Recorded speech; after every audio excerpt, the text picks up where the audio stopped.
오늘 함께 나눌 하나님 말씀은 역대상 15장 25절에서 29절입니다. 구약성경 634페이지 역대상 15장 25절에서 29절입니다. 저부터 한 절씩 교독하고 마지막 절 함께 읽겠습니다. 이에 다윗과 이스라엘 장로들과 천부장들이 가서 여호와의 언약궤를 즐거이 메고 오베데돔의 집에서 올라왔는데 하나님이 여호와의 언약궤를 맨 레위 사람을 도우셨으므로 무리가 수송아지 7마리와 순양 7마리로 제사를 드렸더라. 다윗과 및 궤를 맨 레위 사람과 노래하는 자와 그의 우두머리 그나냐와 모든 노래하는 자도 다 세마포 겉옷을 입었으며 다윗은 또 배 에봇을 입었고 이스라엘 무리는 크게 부르며 뿔나팔과 나팔을 불며 재금을 치며 비파와 수금을 힘있게 타며 여호와의 언약궤를 메어 올렸더라.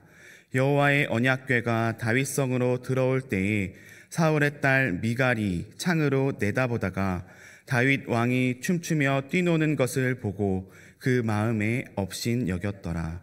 아멘. 바벨론에서 긴 포로 생활을 마치고 귀향한 이스라엘 백성들은 황량해진 고토를 앞에 두고 여러 생각을 했을 것입니다. 이때 이들을 자리에서 일으켜 세운 것 중 하나가 바로 역대기입니다. 누구인지 특정할 수 없는 역대기 기자는 이스라엘이 결코 힘없이 소망 없이 쓰러져 있을 게 아님을 일깨우려 아담 두 글자를 시작으로 민족의 뿌리를 기억하게 했습니다. 하나님이 직접 택하고 보호하며 이끌어온 역사를 회고하게 했습니다. 또한 역대기 기자는 오래전 나라를 융성케 한 주역 다윗 왕에 대해 기술할 때 역사를 신학적으로 재구성합니다. 그는 앞선 두 역사서 사무엘서 및 열왕기서와 대부분 일치하는 역대기 내용에 우리에게까지 전해지지 않은 자료를 적극 활용합니다. 그리고 생략과 첨가를 하거나 사건 순서를 재배치해 하나님이 귀향민에게 주시려는 메시지를 부각합니다. 그중 하나가 바로 역대기 13장부터 오늘 본문까지 이어진 언약궤 이동 장면입니다. 언약궤는 하나님이 이스라엘과 맺은 언약 증표인 십계명 두 돌판을 담는 상자입니다. 금으로 덮은 이 나무 상자는 출애굽 후 광야에선 이동식 성전인 성막 가장한 지성소에 자리했습니다. 그리고 이스라엘이 가나안에 정착한 뒤에는 실로에 세운 성막에 보관하며 하나님이 이스라엘에 임재하신 것을 상징적으로 보여주었습니다. 그런데 정작 이스라엘 백성은 언약궤가 가리키는 하나님을 보지 않았습니다. 언약궤 자체에 집중했습니다. 그러다 어느 순간부터는 언약궤를 마치 부적처럼 여겨 승리가 언약궤로 말미암는다고 생각해 블레셋과의 전쟁에 들고 갔다가 빼앗기고 말았습니다.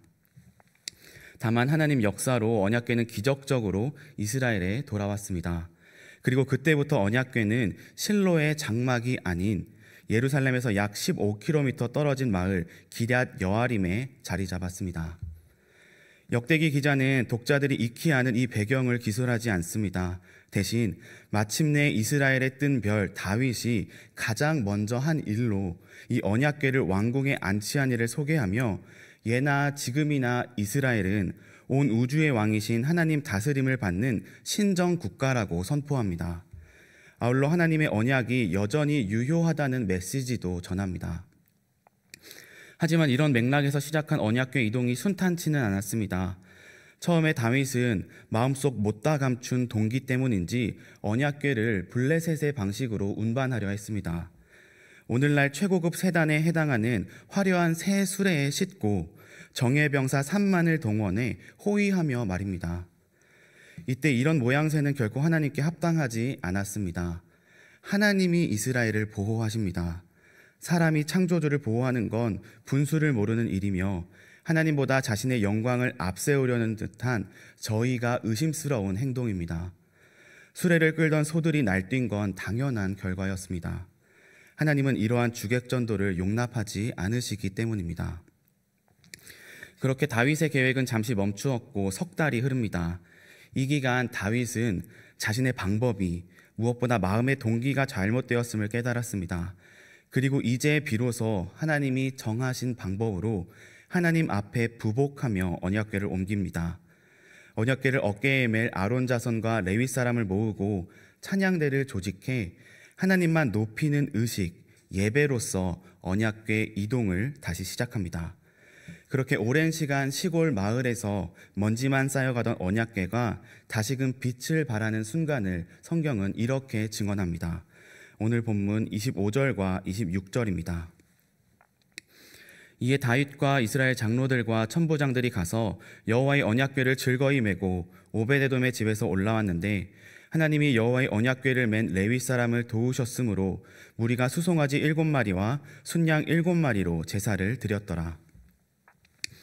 두 번째 언약궤 이동 준비를 마친 다윗이 이번엔 장로들 및 천부장들과 함께 언약궤가 있는 오베데돔의 집에 갔습니다. 백성과 왕과 군대, 즉 민관군 대표, 다시 말하면 나라 전체를 대표하는 이들이 함께 가서 기뻐하며 언약궤를 메어 왔습니다. 이때 성경은 하나님이 언약궤를 맨 레위 사람들을 도우셨다고 증언합니다. 즉 이번에는 전처럼 그릇된 방법으로 인해 사람이 죽는 일이 벌어지지 않았고 언약궤를 맨 이들이 피로감을 전혀 느끼지 않았다는 의미입니다. 그러자 백성은 이에 대한 감사로 수송아지 7마리와 순양 7마리를 잡아 제사를 드렸습니다. 언약궤 이동이 하나님의 도우심으로 이루어졌음을 겸손히 인정하며 하나님께 감사와 영광을 돌리는 예배를 드린 것입니다.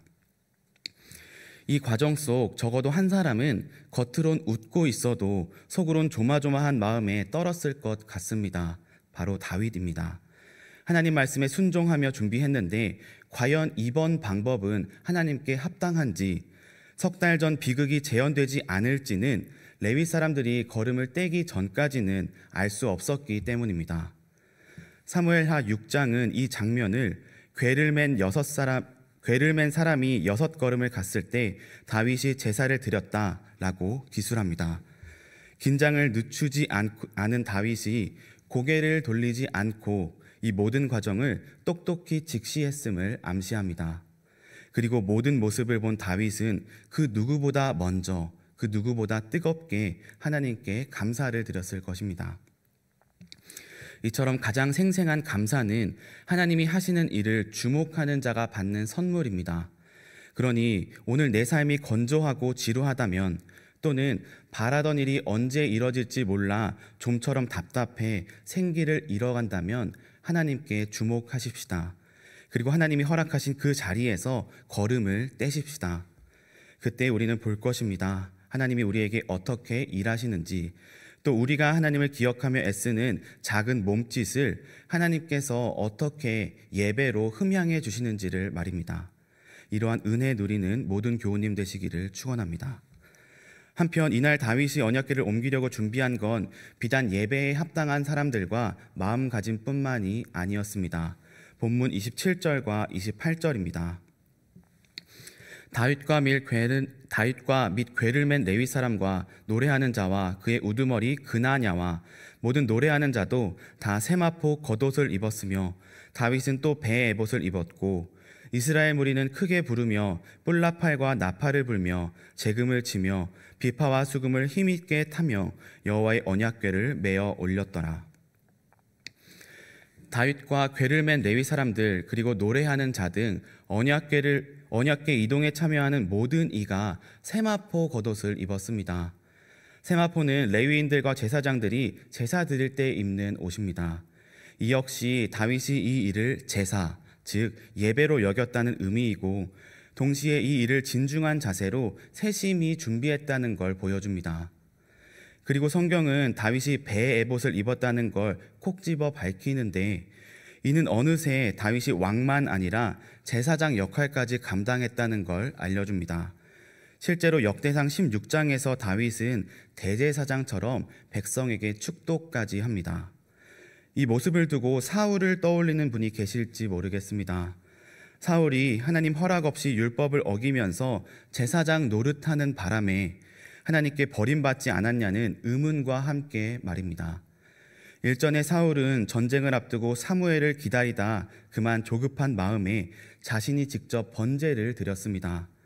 이때 번제 드리기를 마치자 등장한 사무엘이 사울을 향해 그의 패위를 예언한 일이 있지 않습니까? 하지만 사울의 패위는 그가 제사장 역할을 침범해서가 아니라 하나님께 불순종했기 때문입니다.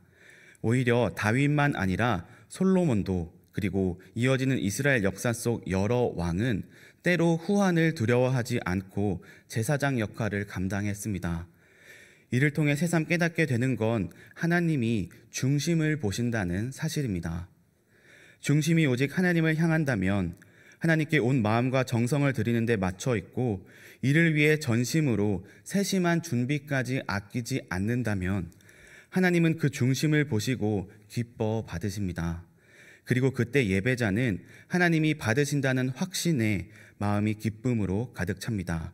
크게 즐거워 노래하고 춤출 만큼 말입니다. 말씀에 비춰 오늘 우리의 예배는 얼마나 마음과 정성을 다하는지 돌아보십시다.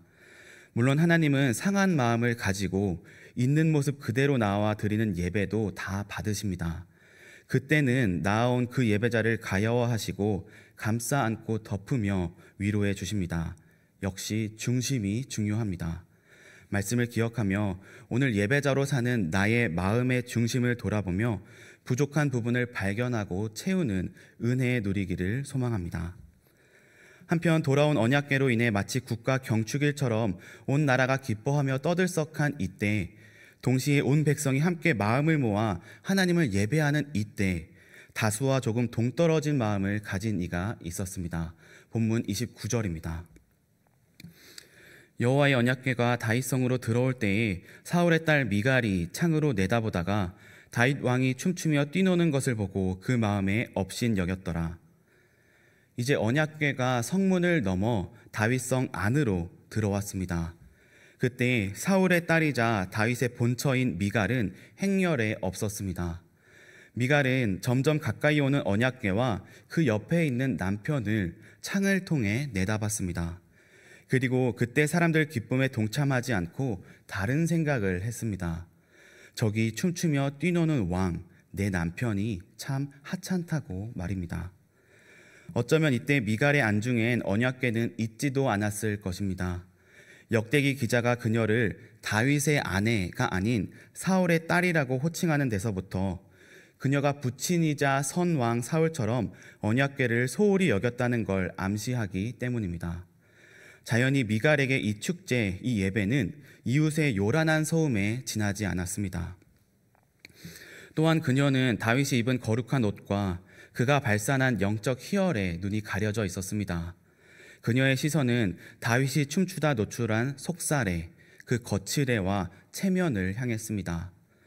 한편 사무엘하 6장은 이 장면을 좀 더 상세히 기술하며 다윗과 미갈의 다툼, 즉 부부싸움과 그 결과를 전합니다.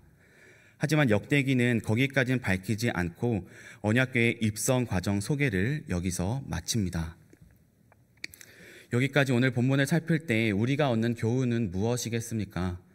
언약궤의 이동이 상징하는 하나님의 임재 앞에 나는 과연 하나님을 직시하고 마음 중심이 바른 예배자인지 아니면 팔짱 끼고 관망하다 하나님 이야기와 무관해져 버린 주변인인지 스스로 점검하자는 것이겠습니까?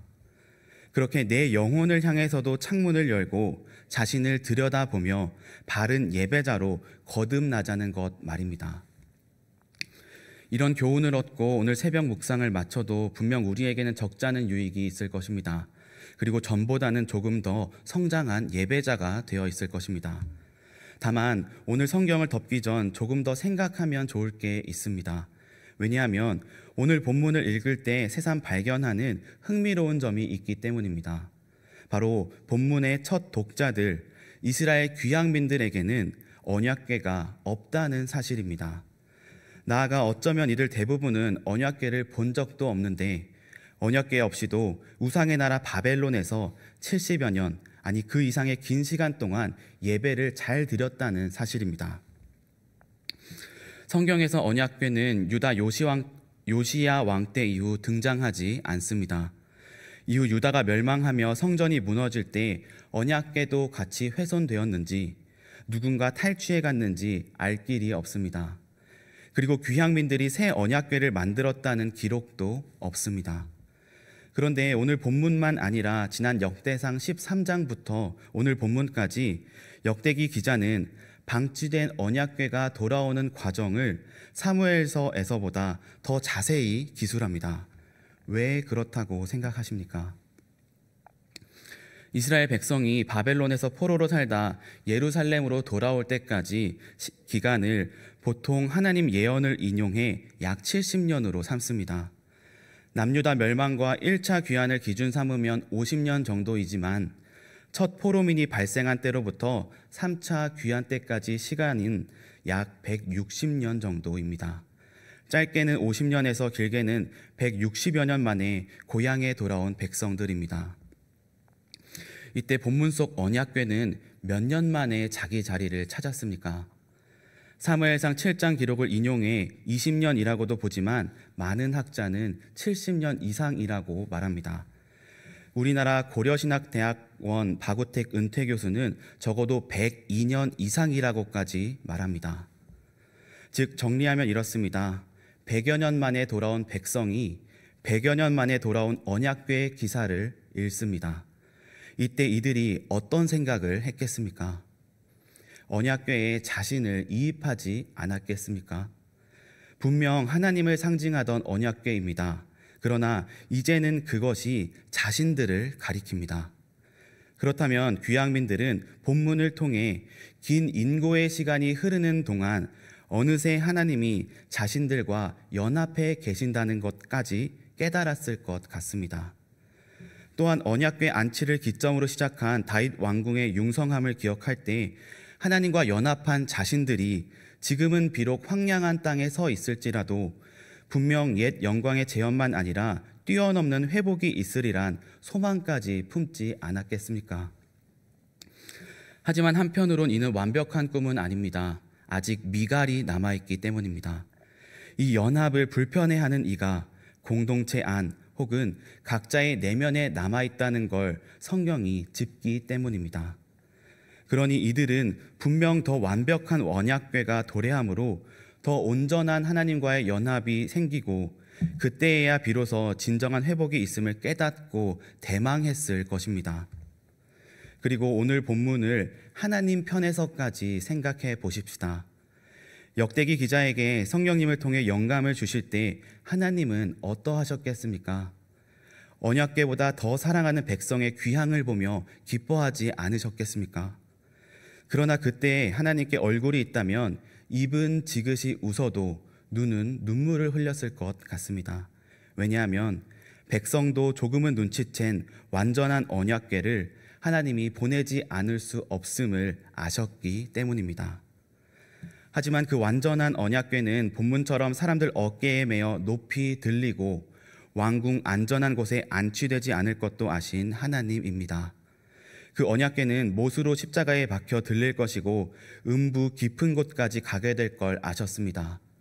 그렇게 그 깨지고 부서질 완전한 언약궤로서 독생자 예수 그리스도를 보내지 않을 수 없다는 걸 아셨습니다. 왜입니까? 독생자보다 양자인 이스라엘 귀향민과 우리를 더 사랑하시기 때문입니다. 그리고 하나님은 시간이 흘러 본문과 함께 계획된 그 일을 정확한 때에 정확한 방법으로 이루십니다. 그렇게 자기 사랑을 확증하셨습니다. 우리의 이해가 여기까지 이를 때 오늘 우리는 이 하나님을 다윗보다 더 전심으로 예배하지 않을 수 없습니다. 이 하나님을 향해 창문을 열지 않을 수 없습니다. 창세전부터 한결같이 오랫동안 자신을 내어주기까지 우리를 사랑하는 분이시니 말입니다. 그럼에도 어쩌면 우리는 아무리 창문을 열어도 겨우 미갈 수준에 그칠 수 있습니다. 그렇지만 그럼에도 오늘 말씀을 기억하며 계속해서 하나님을 바라보고 하나님을 목적 삼기를 쉬지 마십시다.